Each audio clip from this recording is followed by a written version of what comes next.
Graça e paz, irmãos, amigos, que acompanham semanalmente o programa Aroma de Vida, o primeiro programa da grade da Constante TV, fazendo a abertura da semana de todos os programas desta TV que é missionária. E eu quero convidar você a somar conosco, a tornar a Constante TV conhecida. Portanto, compartilhe nas suas redes sociais, através do WhatsApp. Assim, você estará levando a palavra de Deus para muitos corações. O programa Aroma de Vida é um programa dedicado à pregação expositiva da palavra de Deus. Estamos estudando livros completos da Bíblia e começamos com a primeira carta escrita pelo apóstolo Pedro. Pedro, que negou Jesus 3 vezes, mas que também teve da parte do Senhor 3 oportunidades de reafirmar o seu amor e ser reconduzido perante os demais à liderança do grupo apostólico. Ele escreveu 2 cartas para encorajar o povo de Deus. A primeira carta foi escrita, como já vimos, para diversas igrejas de 5 regiões diferentes da Ásia Menor. Não sabemos quantos cristãos haviam nestas igrejas e nem quantas igrejas existiam nestas regiões, mas o apóstolo Pedro se dirige ao povo de Deus, aos eleitos, aos peregrinos, aos forasteiros. Ele se dirige às pedras vivas, ele se dirige ao povo de Deus, ao sacerdócio real, à nação santa. Ele se dirige à igreja do Senhor, embora ele não use em nenhum momento desta carta a palavra igreja, ao exortar os irmãos a se amarem, a se ajudarem. Ele está com certeza ensinando como os cristãos deveriam se comportar e relacionar no seio da igreja. Portanto, é uma carta fabulosa. É também fabulosa porque o contexto dos destinatários da primeira carta parece muito com o nosso. É notário, é absolutamente evidente quando nós olhamos o contexto social, perceber uma onda crescente de aversão ao cristianismo no Ocidente, à medida que algumas ideologias que são anticristãs estão avançando, dominando, se espalhando, sendo interiorizadas no coração e no pensamento, as pessoas começam a ter ódio a Cristo, como ele previu. Por quê?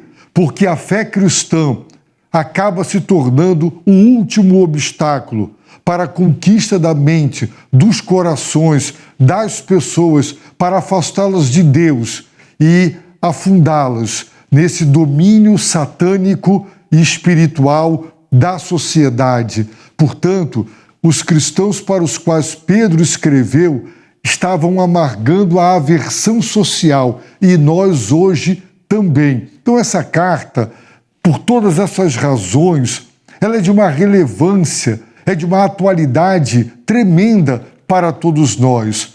Por isso estudá-la é fundamental.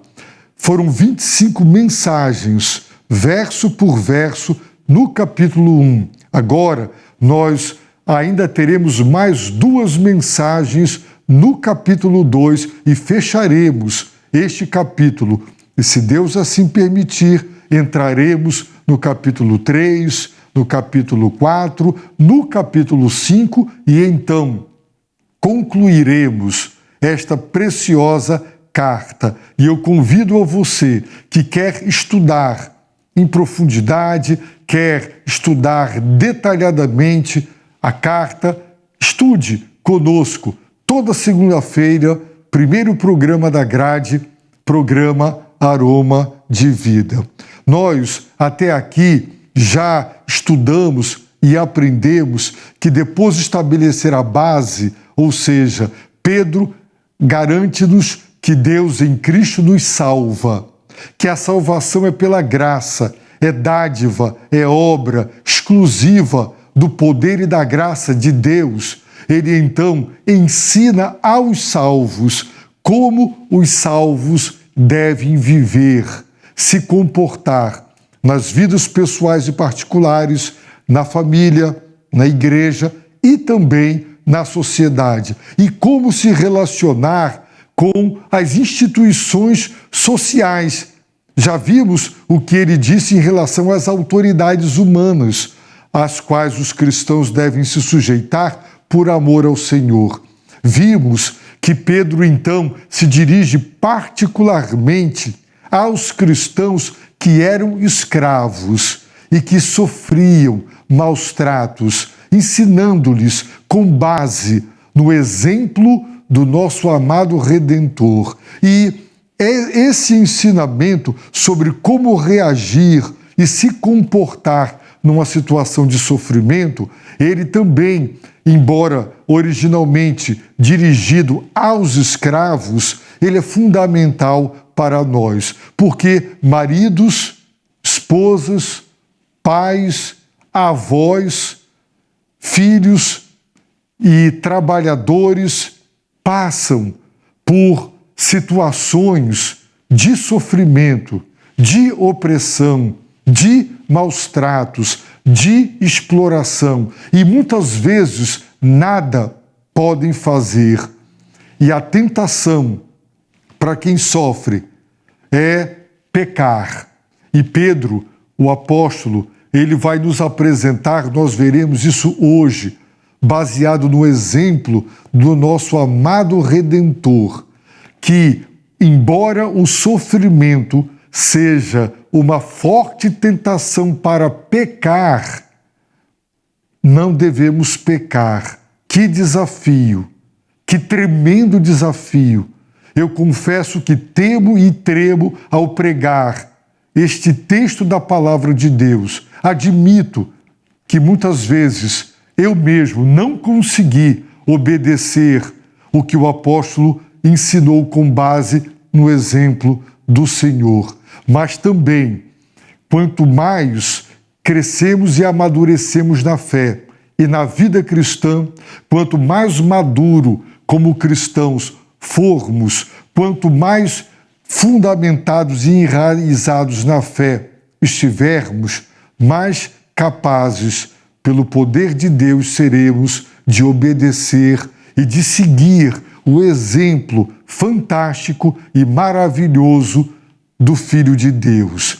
Vamos então considerar primeira carta de Pedro, capítulo 2, versículos 22 e 23. Diz assim a palavra de Deus: ele não cometeu pecado, nem engano algum foi achado na sua boca. Ao ser insultado, não retribuía o insulto. Quando sofria, não ameaçava, mas entregava-se àquele que julga com justiça. Palavras do apóstolo Pedro, tão desafiadoras para cada um de nós. Vamos recordar o que vimos até aqui no 18º mandamento, que é uma orientação direta de Pedro para os escravos cristãos. Recordemos, Pedro exorta ou exortou os escravos cristãos para que eles suportassem. Então, suportar tristeza e sofrimentos injustos quando fazeis o bem, não quando fazeis o mal, por causa da consciência para com Deus, é digno de louvor diante de Deus. Então, aqui, mais do que um mandamento direto para cristãos que eram escravos, aqui nós temos um princípio que é para todos os cristãos de todos os tempos. Se você é cristão, se você suportar tristeza, se você suportar sofrimentos injustos, mesmo tendo feito bem, e você suporta por causa da sua consciência para com Deus, o apóstolo nos ensina que isso é digno de louvor diante de Deus.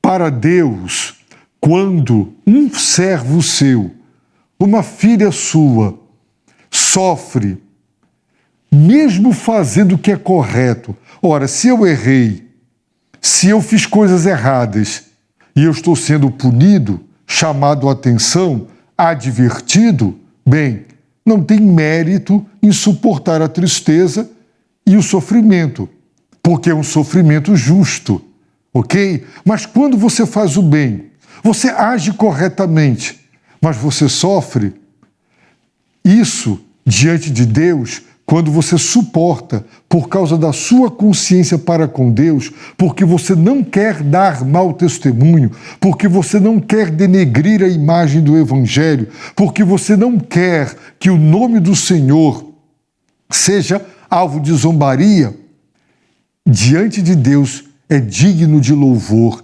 Deus se agrada quando seu povo, seus filhos, suportam tristezas por causa dele, para não dar mau testemunho e não prejudicar a imagem do Evangelho.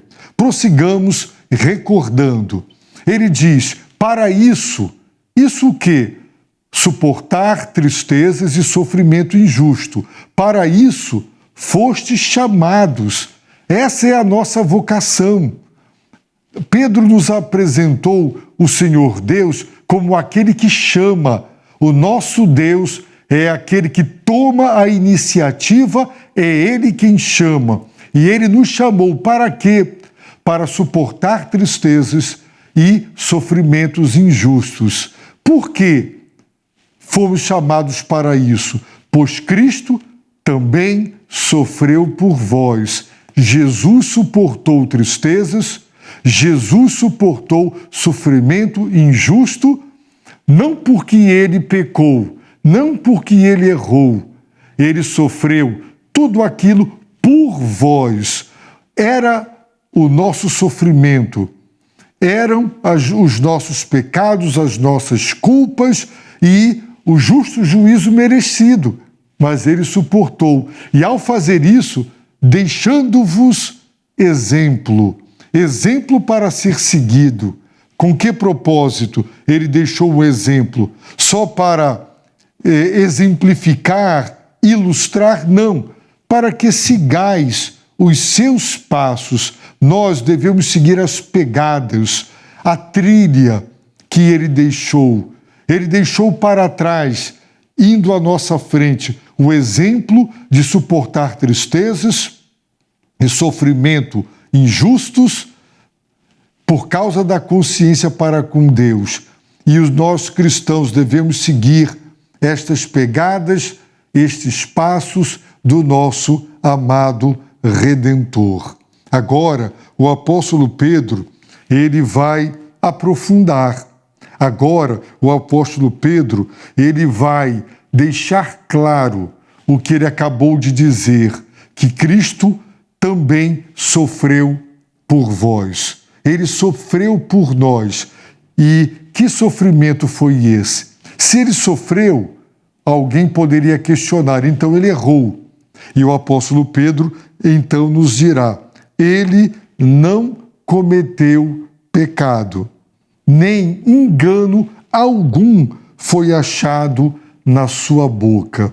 As Escrituras Sagradas, elas nos ensinam, elas são unânimes, que Jesus Cristo, o Filho de Deus, ele não pecou.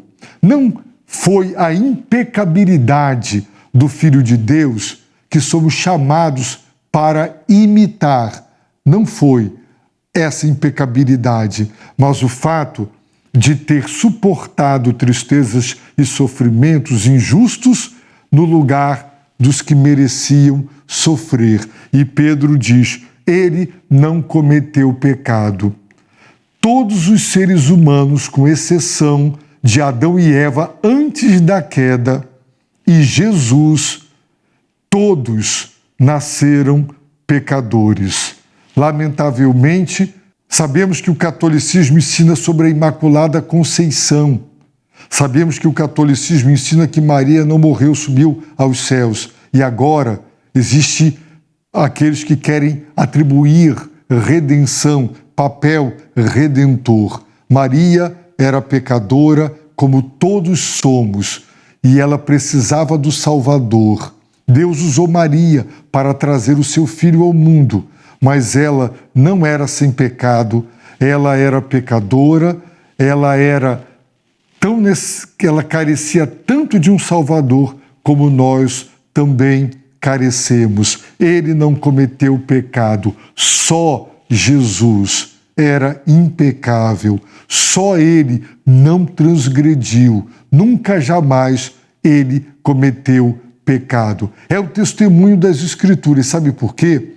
Vamos para Lucas. No Evangelho de Lucas, o anjo diz a Maria, o anjo respondeu para Maria: o Espírito Santo, Maria, virá sobre ti, e o poder do Altíssimo, Maria, te cobrirá com a sua sombra. Por isso, porque o Espírito Santo virá sobre ti, porque o poder do Altíssimo te cobrirá, por isso, aquele que nascerá será santo, será chamado Filho de Deus.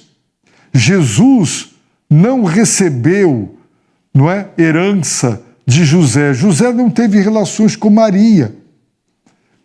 Jesus é produto do agir divino no ventre de Maria, santo, sem pecado. Ele não herdou o pecado original. Ele nasceu santo. Ele é o Filho de Deus. Nunca, jamais pecou, nem por atitudes, nem no coração, nem no pensamento. E nós encontramos nos evangelhos o seguinte testemunho sobre ele. Ele mesmo perguntou: quem dentre vós me acusa de pecado?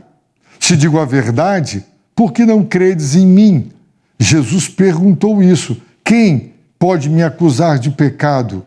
Que desafio! Eu não me atreveria, e sei que você também não se atreveria a fazer esse tipo de pergunta, porque temos consciência de que somos pecadores. Vejamos o que as Escrituras dizem. Daquele que não tinha pecado, disse o apóstolo Paulo, Deus fez um sacrifício pelo pecado em nosso favor. De quem ele está falando? Quem é aquele que não tinha pecado? Deus fez um sacrifício pelo pecado em nosso favor, Jesus Cristo, para que nele, Jesus, fôssemos feitos justiça de Deus. O que diz mais a Escritura? Hebreus 4,15, porque não temos um sumo sacerdote que não possa compadecer-se das nossas fraquezas, mas alguém que, à nossa semelhança, foi tentado em todas as coisas, porém sem pecado. Ele foi tentado em todas as coisas, porém sem pecado. Só Jesus foi tentado e não pecou. Portanto, Pedro diz, ele não cometeu pecado. Por 3 anos, Pedro andou com Jesus 24 horas, o observou em tudo e por tudo. E o testemunho dos apóstolos é que ele não tinha pecado. É claro que essa certeza é uma certeza da fé, porque cremos na inspiração, no fato de que a palavra de Deus é sagrada e ela registra a verdade absoluta de Deus. Ele só pôde ser o nosso Salvador exatamente porque ele não cometeu pecado, porque um pecador não pode morrer para pagar os erros de outros pecadores. O que o qualificou para pagar os pecados foi o fato de não ter pecado. Portanto, ele não cometeu pecado. Pedro diz, nem engano algum foi achado na sua boca. Tiago, meio-irmão de Jesus, diz que todos tropeçamos em muitas coisas, mas aquele que não tropeça na palavra é homem perfeito. Jesus, em sua boca, nunca foi encontrado engano, mentira. O ser humano é mentiroso por natureza. Sabe qual é o primeiro pecado que uma criança, na sua mais tenra idade, comete? A mentira. É impressionante ver crianças tão pequenas, algumas até ainda não falam, mas negam, enganam, tentam de algum modo se livrar da culpa por algo que fizeram de errado. E quando aprendem a falar, aprendem a colocar a culpa nos outros, a negar de uma forma realmente muito, para uma criança, para os adultos até engraçado, mas chega a ser uma afronta diante daquilo que acaba de acontecer.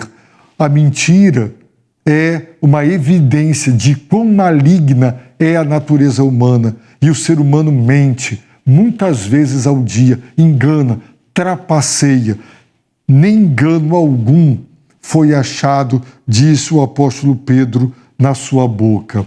Meus queridos, o apóstolo Pedro, então, depois de afirmar que ele sofreu por nós e que esse sofrimento para ele foi injusto, se fosse para nós seria justo, porque nós pecamos, mas para ele foi injusto porque ele não pecou, mas ele nos substituiu. Então o apóstolo Pedro conta o que ele presenciou, o que ele viu com seus próprios olhos. Ao ser insultado, não retribuía o insulto.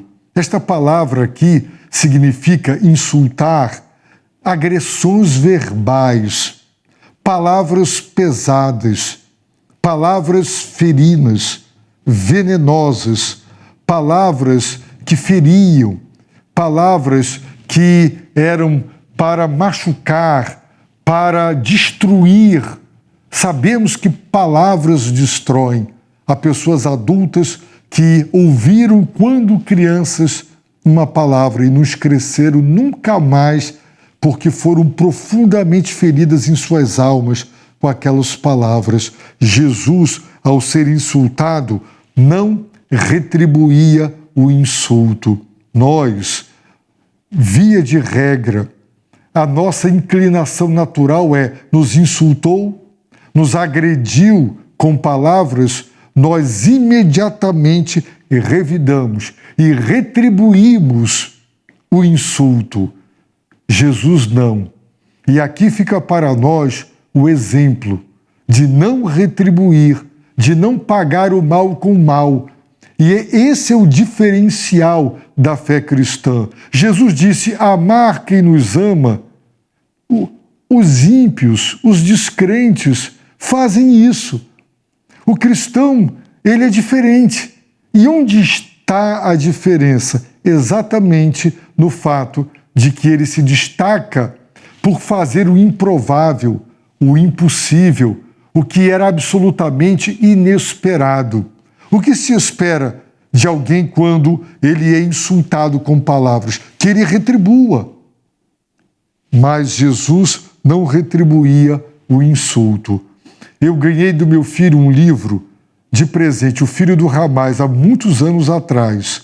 E agora esse livro, ele é muito atual em virtude do que vem acontecendo. Este Filho do Ramais, ele é filho do fundador desse grupo terrorista Hamas. E ele foi criado odiando os judeus, considerando a pior espécie de gente sobre a face da terra e acreditando que exterminá-los era fazer um favor para a humanidade. Ele, por razões estratégicas do Hamas, ele foi para Israel, foi preso e lá ele aparentemente se volta e se torna um pró-israelita, mas ele, na verdade, queria apenas enganar e queria, então, de algum modo, conhecer Israel, suas fraquezas, como um espião, uma espécie de espião. E convivendo lá, ele viu coisas boas nos judeus, viu também seus erros e começou a perceber os erros do Hamas. E estudando o islamismo e o judaísmo, não é? Ele, então, lê o Novo Testamento e encontra Jesus falando: amai o inimigo, abençoe quem te amaldiçoa, não retribua o insulto. E ele se converteu porque ele viu que nem no islamismo e nem no judaísmo havia solução. Um mata, mata dois então. Matou dois, mata quatro, mata oito. Olho por olho, dente por dente, não para nunca. Só a fé cristã pode colocar um fim à maldade na terra. E ele se converteu. E é fugitivo até hoje, mora nos Estados Unidos. E você pode encontrar no YouTube os testemunhos por ele. Pois bem, Jesus, ao ser insultado, não retribuía. O Novo Testamento bate nessa tecla: não deixa o mal te vencer, mas não retribua o mal com o mal. Não devemos nos vingar, retaliar. E Jesus agiu exatamente assim. E os apóstolos ensinaram isso porque viram Jesus praticar isso.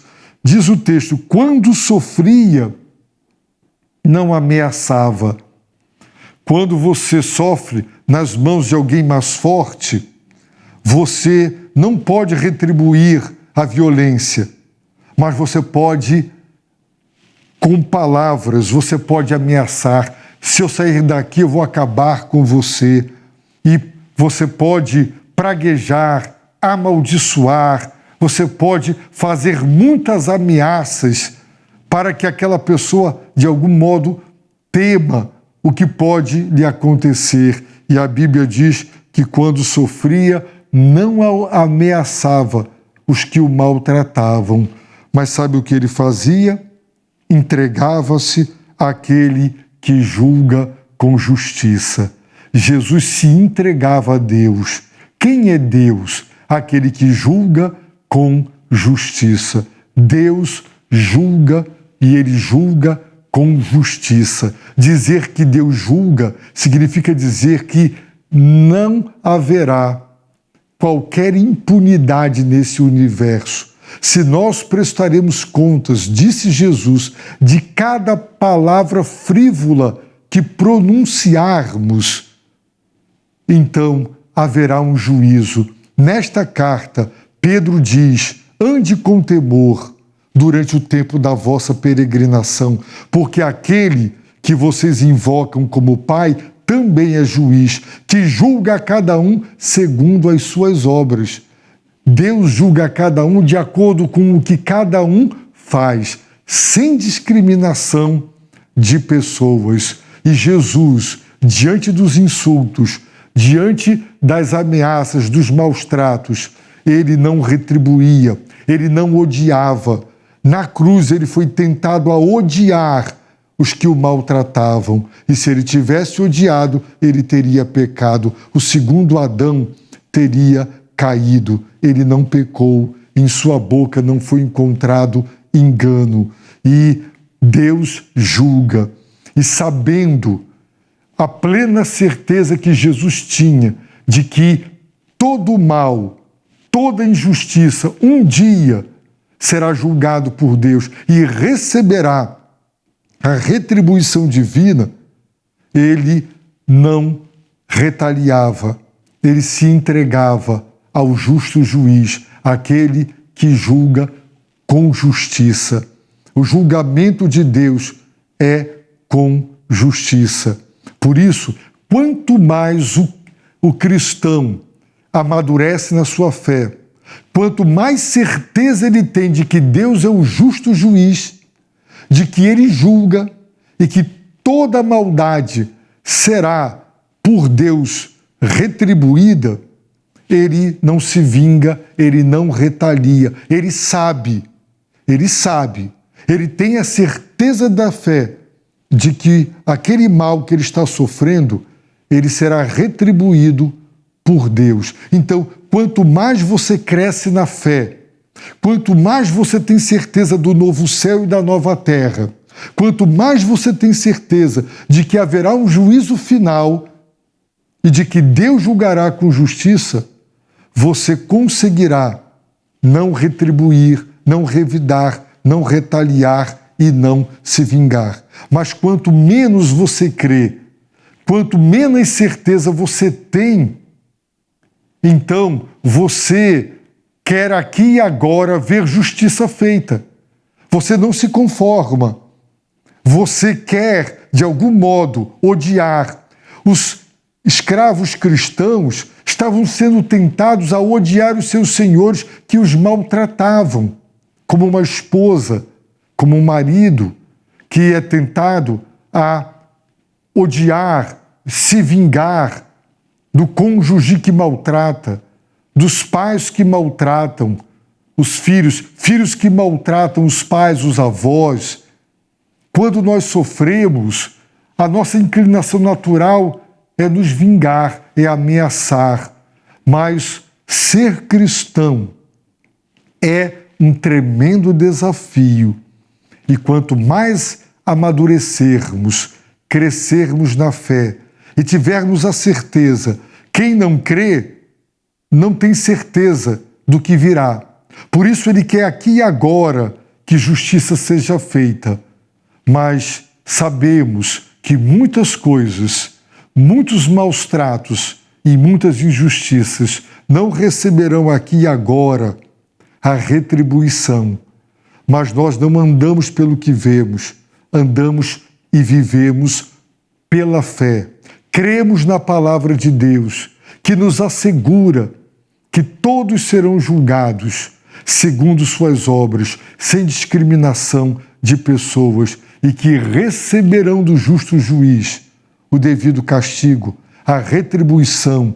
Portanto, Jesus se entregava a Deus. Ele entregava a si, ele entregava a sua causa a Deus. E nós, cristãos, somos desafiados a nos entregar a Deus. Quando sofremos, somos tentados a pecar. E o que Pedro está ensinando aos escravos e a nós é: quando vocês sofrerem nas mãos das pessoas, a tentação será odiá-las, será ameaçá-las, será amaldiçoá-las.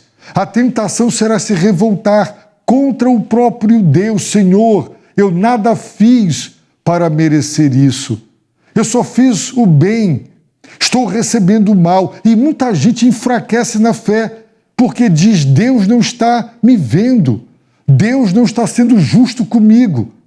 Entenda, querido e querida irmã, que o julgamento final não é aqui e agora. No Salmo 73, você encontra um homem de Deus que por muito pouco, não caiu. Porque ele viu o ímpio se dando bem e prosperando e os piedosos sofrendo. Até que ele entendeu, quando adorava a Deus, o fim daquelas pessoas. Quando ele entendeu que justiça será feita.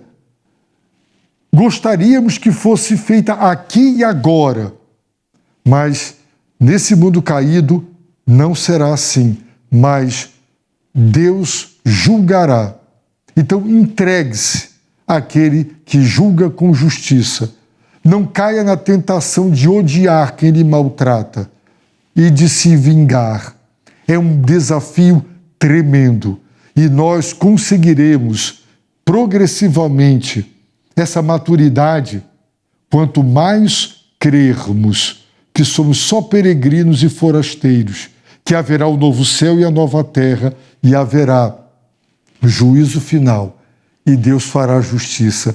Quanto mais certeza você tiver disso, mais preparado você estará para não retaliar, não odiar e não se vingar. Se você ainda não entregou o seu coração a Jesus por causa do sofrimento e por causa da revolta, então olhe para o exemplo dele. Ele não pecou, foi maltratado, mas não odiou seus algozes. Sigamos as suas pegadas, sigamos os seus passos, porque há esperança para aquele que crê no Filho de Deus e o segue como discípulo. A minha oração é que Deus te abençoe rica e abundantemente com a sua santa palavra.